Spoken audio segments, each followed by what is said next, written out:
ndị mmadụ amarọ ife mmegolu na ndị Igbo ọkwichi Nnamdi Kanu so n'ofu. I wish na Nnamdi Kanu ofu bọs mụ na ị ga-afụ ekwuo m ife m chọrọ ikwu n'iru ya ka ndị Igbo malụ.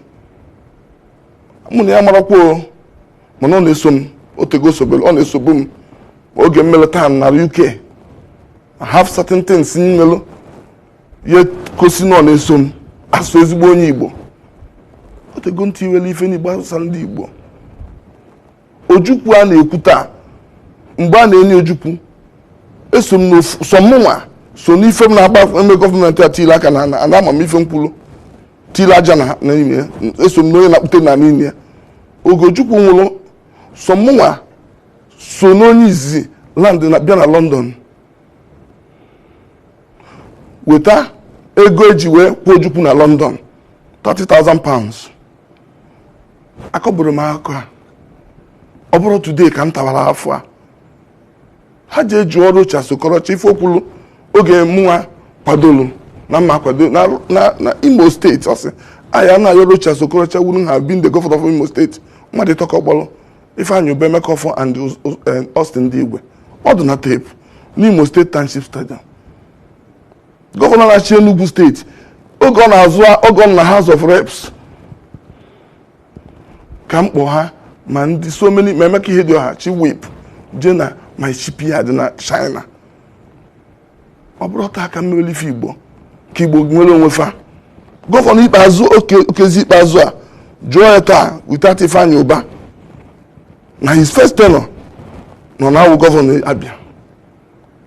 So ị nọ akwụọ sotu ansi wee kwu maka Abia, kwuo maka Imo State, kwuo maka Enugu, kwuo maka Ebonyi, Anambra without Ifeanyi Ubah's input. Abụrụkwa m Chukwu o nwere ike ọ bụ na wuli ya akara ewu gọvanọ because ọ bụ na gọvanọ mgbe ahụ were ya egbutu nwa si okwu he wouldn't have been the choice of the governorship. Ka m kwuo today ka onye ọ na-amalị ya afọ niile na ata enwebekwasị mbịasị any government anywhere anye mụ anụgo m ọgụ ndị Igbo na Lagos oge agbachila dịkpọ mmụ abịalụ n'ọgụ kwelu gọvanọ Lagos fachọla si gbaghelu ndị Igbo afịa kezi ka mmụnwa Ifeanyi Ubah na-anụ ọgụ Igbo niile ga-eji welu ofu onye je na-azụ mgbe aja mana toilet ya wee jee kwuo okwu okwu afọ ya okwu onye ọbụ o wepụtaghị ihu ya size ndị Igbo everyday ife a na-atụgharị onye ọra akpọ m bikonu ndị Igbo bikonu mmadụ nọ na-asazi ụdị ife maka na ịbịa saa ya bịa mee refut wee echikwasị enwe ebe asị na zuo iji na my 12 nwanne chasị na izuru oyi tomato na Saba nwanne chasị na ije eme nka so iwuru everyday na-apụta onye pụta na ọla were data 5 naira okwu ofe bikonu nata na ọnụ n'eze ndị na-ekwu okwu amanụ na ụmụrụ ụmụ kwuo ife ịnwa maka ya mụnwa Ifeanyi Ubah ya ele Nnamdi Kanu awụ m sinetọ YPP ejeghị m n'any other political party mkpụrụ n'ebe nkwụ adọghị m enticed with ife mma a na-enye m na Nigeria ka m wee onwe onye amụha my approach, my grassroots approach, my mobilization approach. Onwe any political party achọrọ m taa enwere m any contact with Nnamdi Kanu afụbụrụ ya before even o nwere mgbe Nnamdi Kanu kwuru okwu si na Nneje Villa since 2015 afụbụrụ m Buhari anya. I have not met Buhari ka nsụọ n'oyibo.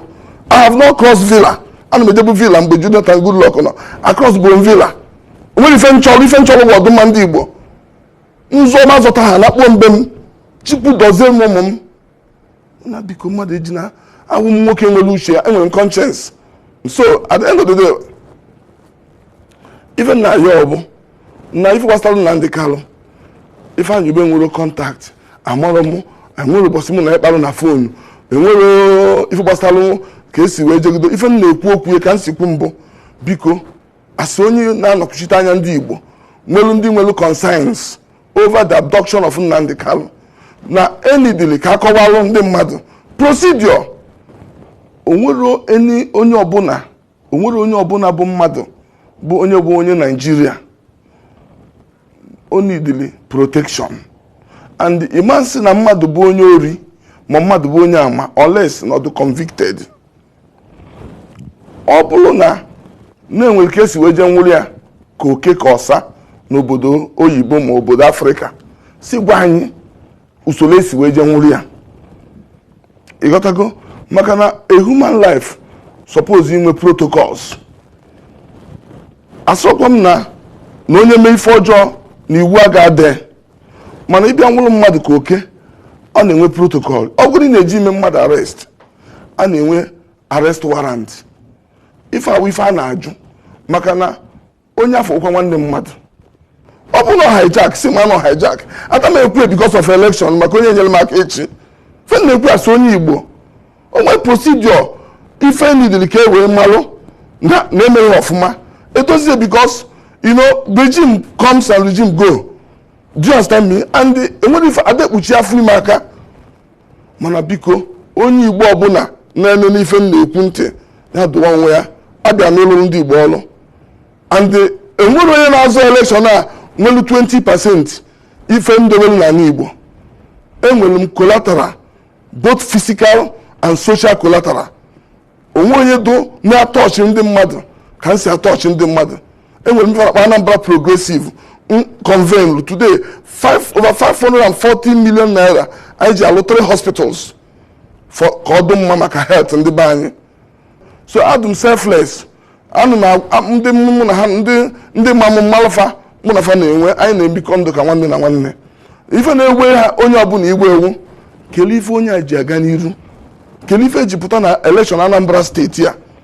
Ọ bụ sọsọ nye nwa onye enweghị nsogbu anakọta ewelu nke atụọ onye luo na election ya nwere na Chukwu nọ ya jide Chineke gị aka ọsọ nye nwa na-emeze. Enwela time ije kọba maka mmadụ the factual issue base. Ọ bụ na onwego ka isi nyere ndị onwe ife nwere na Anambra steeti ka isi nyere ndị Anambra steeti gosi ife ya egosi na obi gị udu na Anambra. O nwere ife ya wasị na akụ na esi obi ike. Ọ bụ na onwe ife nwere na Anambra steeti ịchọ ịgba ọsọ ma ịchọ ịkwado ojegbe obodo oyibo a isi mba na ka ị nọrọ ịghọtago because charity begins at home. Nke anyị melu mistake wee akpatara anyị nke a nọ na Anambra nke a nọ na obodo oyibo. So anyị erezi ụdị mistake ya fa chọrọ owu onye nwere ife onwelu na Anambra ya wụ ọ na-egosi ya wụ o mee ụdị ife a na-eme ndị mmadụ ejeje kpụkọrọ nke onye ya enye local government election in 6 months minimum. Otegatawala afọ a na-eri ego local government anyị. Onye ya enye local government election create autonomy, local government autonomy. Welu business ndị be anyị ji entrench na Anambra State create commercial client kind of governance. Wepụta mee ndị Igbo na-azụ afọ ịma na-abịa ndị Niger Delta mmanụ dị na behọkwa ndị ugwu ndị na-azụ ndị agrikọlshọ na ndị otu ndị Lagos wuru ndị nwere mmiri ndị landlord.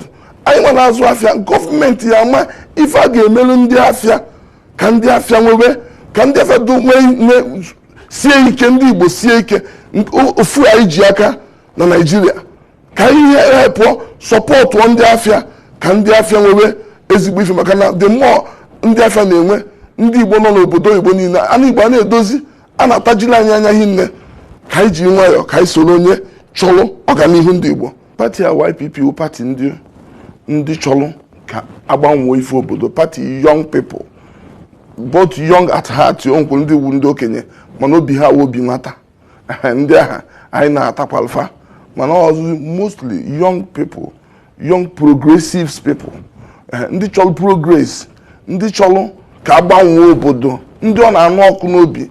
Anyị anọgụ n'ofu ebe na Anambra for ahụ 16 years. O nwere ọrụ enyere ụmụazị anyị ụfọdụ weleze frustration na-eti aka n'ife ọjọọ. Nne na nna na-ebe akwa. Nya kpatalụ YPP njekwuru na ka m gwa gị ofu ife.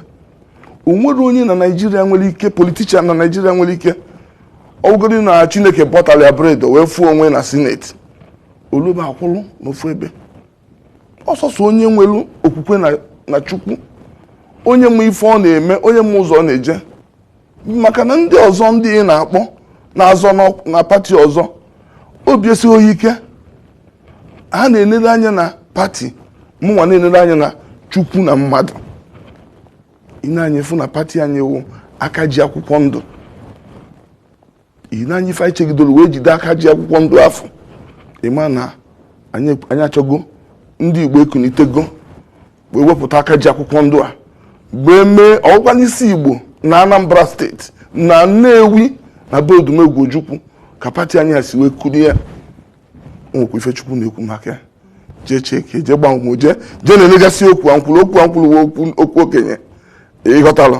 So ife na-ekwuwuru gịnị na otego anyị chọbalụ ọdịmma ọzọ bụrụ gịnị ife niile na-apụta ịbịa zọ achọrọ m ịwụ gọvanọ a sị na charity begins at home. Ị chọrọ ịwụ gọvanọ kelee ife imegoro na ndị mmadụ na Anambra ebe ewu adreesị gị mmadụ onye ka inyere ọrụ na Anambra kelee ife imegasị ya na Anambra ya egosi ife mụmụ ama na-efuru Anambra n'anya nke ọgba ndị na-achị anyị na-achị hapụ anyị afta ahụ ịsatọ enwere ebe mfụrụ blọk indọstrị pure water ebe nyere ụmụazị anyị ọrụ. Ụmụazị Anambra ma ife ụmụazị Anambra wuo ezigbo mmadụ anyị adịghị agba n'ikpeazụ. So anyị chọrọ ka anyị chenji ejima ahụ